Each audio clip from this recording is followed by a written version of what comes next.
For the YouTube subscribers. Go subscribe already. Hit the fucking like button and subscribe button. Knock your ass out, man. I ain't fucking with you, man.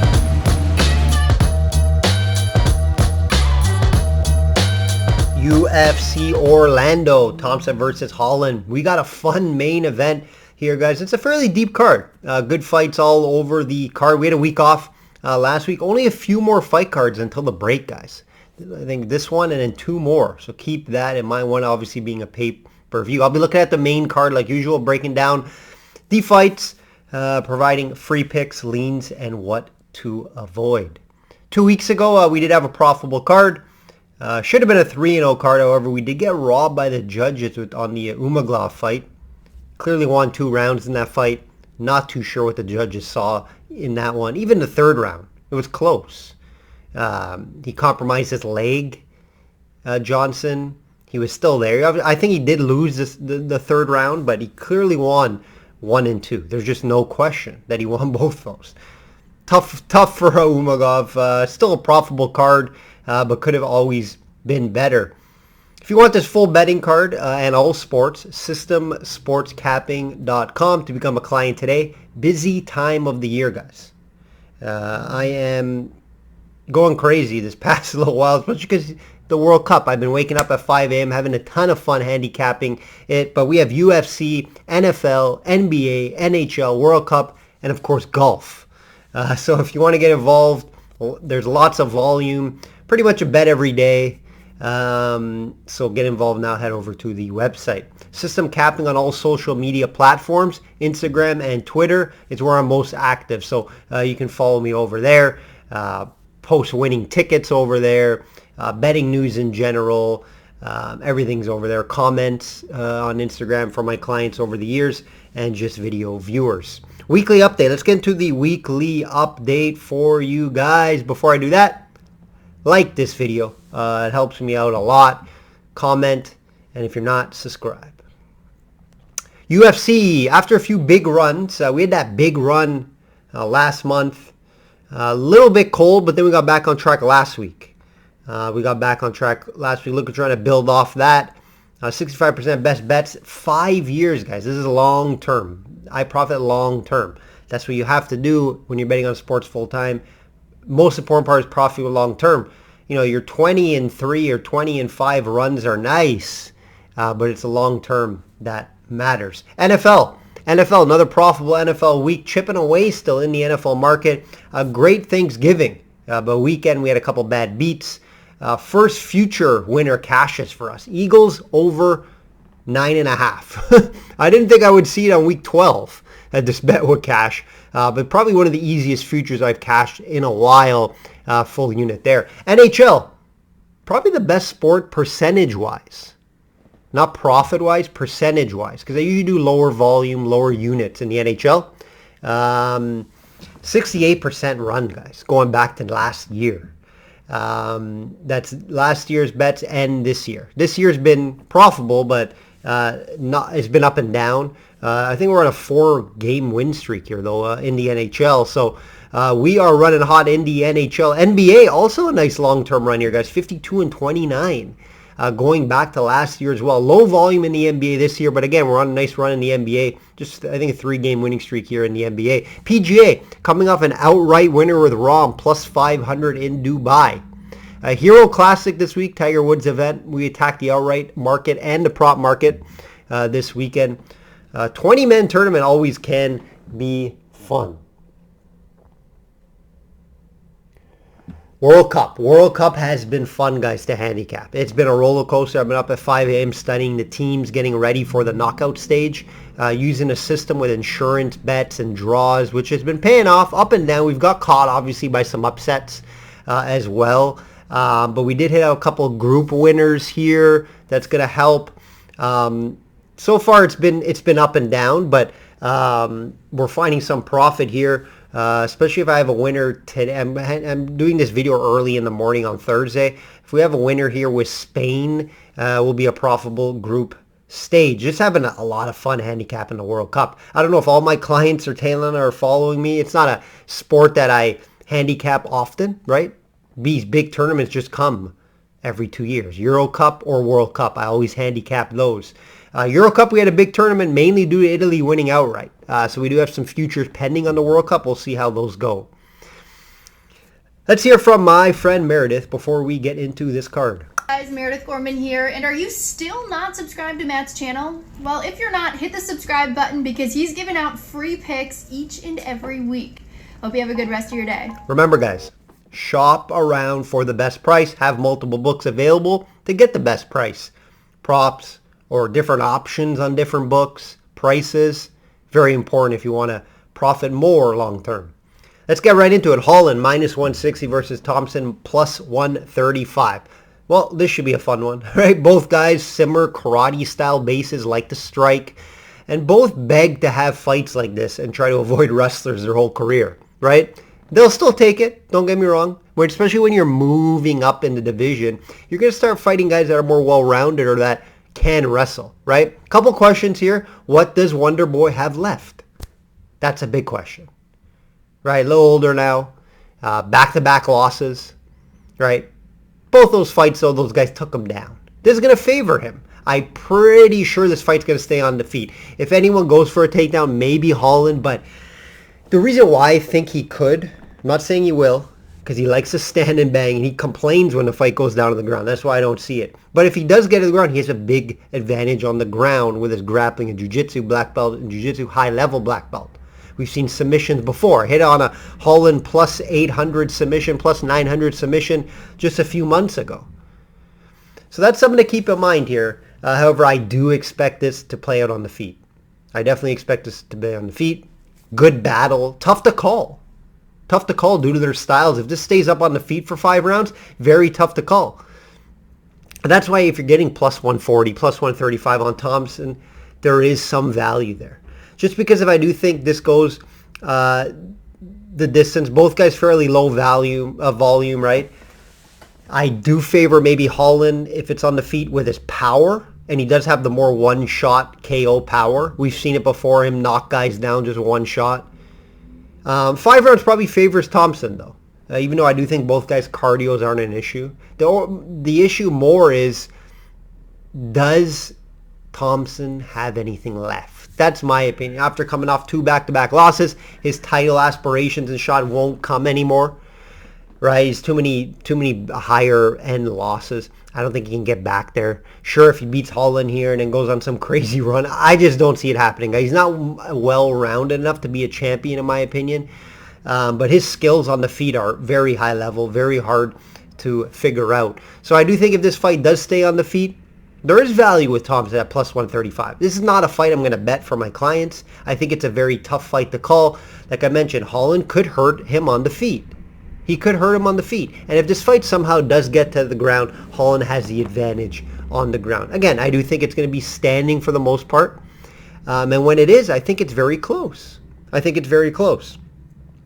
But the concerns with Thompson and why I'm not going to pull the trigger as of yet, of course, at plus 135, plus 140. If it continues to climb, maybe I may have a smaller unit on Thompson. But why I can't pull the trigger here is just due to, is Wonder Boy done? You know, obviously he's venturing out in other things. It's not just fighting for him anymore. The one thing that concerned, though, with me with Holland is, 2-3 months ago, Holland said he's not fighting anymore. So it's not something I want to get involved in from a side standpoint. Definitely tough to call in a rounds prop. I can definitely see it going over a few rounds. So you can get a decent price over 2.5 rounds. I definitely would look that way. But it's tough to say if it's going to go all 5 rounds. I don't have a strong opinion on that either. So no strong opinion on this fight. It's a fight that I'm going to definitely enjoy watching. I suggest you do as well. Maybe stay away from the betting market on there. There's value with Thompson. Let's be honest here at plus money. If it continues to climb, if I see plus 145, plus 150, I may have to have a small unit on it. Am I going to be totally excited on it? And do I think it's a great ticket to hold? Not really, but it's more of a value ticket in my eyes. Looking forward to this fight. You guys should be as well. Barberena plus 400 versus Dos Anjos minus 550. This is an interesting one, right? I definitely didn't see these two fighting, but Barberena's big step up in competition here. No secret, right? He's fighting guys like Matt Brown and Lawler, guys that are ending their career. I thought Matt Brown won that fight too. So Dos Anjos, we know his story, right? One of the best all time in his division. He coming off some big wins. He does have that tough loss to obviously Fiziev, but I think Fiziev's a contender in this division, ready to win anytime. And Dos Santos he fought him okay, especially in the later rounds, and he got caught. He got caught randomly in the 5th round. Winner of that 5th round was going to win the fight. Fiziev caught him with a big shot. But so that's just big wins over Renato. He has the win over Felder as well before that, so he's still there. The clear advantage here, though, obviously I think Dos Anjos is better everywhere. Maybe besides Barberena, I guess, has the volume advantage. He throws more. So the only path for Barberena to win this fight is somehow he keeps his fight standing and he wins on volume. Very low odds. I had that at very low odds. Dos Anjos going to take him down. He's going to take Barberena down. Barberena gets taken down in all of his fights. So Dos Anjos is going to be able to take him down. He takes down fights, right, to a fight. I don't see him having any trouble wrestling and get this fight down to the ground. Even on the feet. I think Dos Anjos beats him up on the feet. Again, volume, Barberena. But Barberena doesn't have that one knockout power to end, Dos Anjos' night. I think he just out-wrestles him. Maybe even finds a submission here. Tough to call an outcome here, though. But, yeah, Dos Anjos, he's going to win this fight. How you going to bet it at minus 550 is the question. Tough to say he's going to finish him as well because Barberena, tough guy, very durable. So it's hard for me to say, Dos Anjos is going to finish him. I don't know if he can finish. I think if he finishes him, it's on the ground by submission, to be honest. If you can get some crazy price on a submission, maybe worth a look. But, yeah, I think Dos Santos win this fight. Wouldn't be surprised how it is on outcome. It could be by decision as well. But for you parlay players there, Dos Anjos, top of your ticket, I get it. Nicola, minus 380 versus Schnell, plus 300. Big price here for the Brazilian. 5-fight win streak. I like him. I like the guy. Close fights, though. He's winning close decisions. Low volume. 3 of those fights, obviously, in the UFC. Good wins, right? Tim Elliott, Dvorak. But close fights. One thing to note here, the volume is very low. And when volume is very low and it's a flyweight fight, mainly a lot of flyweights, you guys know, go to decisions. It's scary to hold a minus 380 ticket, right? I don't bet straight bets, minus 380. I would parlay it if I like something with another fight to get even money or plus money. I don't lay these prices, guys. You know that. And there is some value here with Schnell at plus 300. He's coming off a big win versus Sue. He found a submission in that fight. Obviously, Schnell's chin has been questioned time and time again in fights. That's what does scare me. But he showed some resilience and some what do you want to call it? Some progress with his chin, I guess, in that fight against Sue. So that's something to take in mind here. And, at plus 300, guys, you can put a small unit on that. It's not going to kill anybody. Nicola, yes, I do think he wins the fight. Gun in my head, who's going to win this fight? I'm going to take Nicola. I do think he could get a title shot eventually. Great record, very clean record. The fights are close. He's not running through guys when he's getting these wins. So it's something to keep in mind here. I'm not going to bet this fight. If I do, it'd have to be Nicola. But I'm staying away just due to the price. Price is not fair here. Price is not appealing to bet. Tuivasa plus 180 versus Pavlovich minus 220. This is a fun one. This should be the main event. This is the people's main event. This should be the main event. Tua was just getting very close to a title shot, guys. He lost that war versus Gon, where he did hurt him at times. But in the end, Gon was just more skilled and the better guy on the feet. Pavlovich, 4 wins in a row, but 3 of those are just against very low-level guys. And then obviously the coming off the win versus Lewis, somewhat of an early stoppage, but I think he's going to win that fight anyways. We were on him in that fight. And Lewis, what does he have left really, guys? I was on Spivak against Lewis. Too bad that fight didn't happen. I think Spivak was going to win that fight. So it's hard to say how good Pavlovich is. He could be the next contender as a division, yes. But Bam Bam has been in there with the much better guys. And if you're giving me plus 180, I'm going to have to put a small unit on Tuivasa to win this fight. Now, the Russian could be the next big guy. He just hasn't shown me enough in the UFC to be that guy as of yet. And we haven't seen him out of the first round. If it gets into the second, third round, this is going to favor Tuivasa. He's been there before. One tough son of a bitch, very hard to finish him. Gone had to take, 3-4 rounds to finish him. and he was still fighting back. So I haven't seen enough from Pavlich to warrant this minus 220 line. This line is high, in my opinion, against a guy in Tuivasa. Yeah, Pavlich probably the better boxer, more crisp in there, but Tuivasa has that grind in him. He has that, let's brawl. If this fight becomes a brawl, I'm going to favor Tuivasa. Obviously, Pavlich, more technical, has more volume. You know, I expect him to keep this on the feet. I don't think there will be any wrestling in this fight. But I have to take value here with Tuivasa if I were to bet it. Have I bet it yet for clients? No. But if I had to bet this fight, it's going to be due to the price. Haven't seen enough from the Russian. This is a big step and a big opportunity for Pavlich. If he wins this fight, you know, he's not too far from a title shot. Maybe another win, and then he's in the conversation there. So a Pavlich versus like Gane would be a nice fight. So we're going to see. We're going to see what happens here, but it should be a fun fight as long as it lasts. Hard to see this fight going 3 rounds. So TKO, you can get a better price on that. KO prop, and then fight not to go the distance, maybe a look as well. Hermansson, minus 190 versus Dolitz, plus 160. Interesting one here. I'm actually excited for this fight. Is Dolitz ready for that next level, right? He just fought a month ago, big win over Haas. However, this is a big step up. Right, we're going to be able to see if he is the real deal. Hermansson has been there, done that, right? High-level wrestling, the volume is there on the feet, continues to improve in his striking game. You know, if this fight goes to the judges, I expect Hermansson to win by decision here. A quick turnaround for Dolitz, keep that in mind as well. Hermansson has been rested coming off a big win versus Chris Curtis, and I expect him to avoid the big power here from Dolitz. I think Dolitz's path to win this fight only is to finish him. And I think Hermansson's quick enough in there. I think he's smart enough in there to avoid the big power. And I think Hermansson could even wrestle here as well. I know Dolitz pretty high level ground game as well, but I think Hermansson, I am favoring him in the wrestling department. Yeah, so if I had to bet this fight, it's going to be Hermansson for me, minus 190. I think it's fairly right just because we haven't seen Dolitz at this level yet. This is a big step up for him. So, so I don't disagree with the price at minus 190. I expect Hermansson maybe to get this done by decision. Last fight here, guys. Anders plus 175 versus Dawkins minus 210. Speaking of Dolitz, this was Dawkins' last loss, right? He got finished in round 1 to him. Anders lost back-to-back fights. Very inconsistent. I don't know what to think of Anders, to be honest. You know, he lost a couple good guys. Muniz, high level, got caught in a submission like Muniz usually finds guys, and then lost a close one to Park, which Park is not a high level guy. I think it could have went either way in that fight. You know, I do think the price is right here. Doc is 2-1 favorite.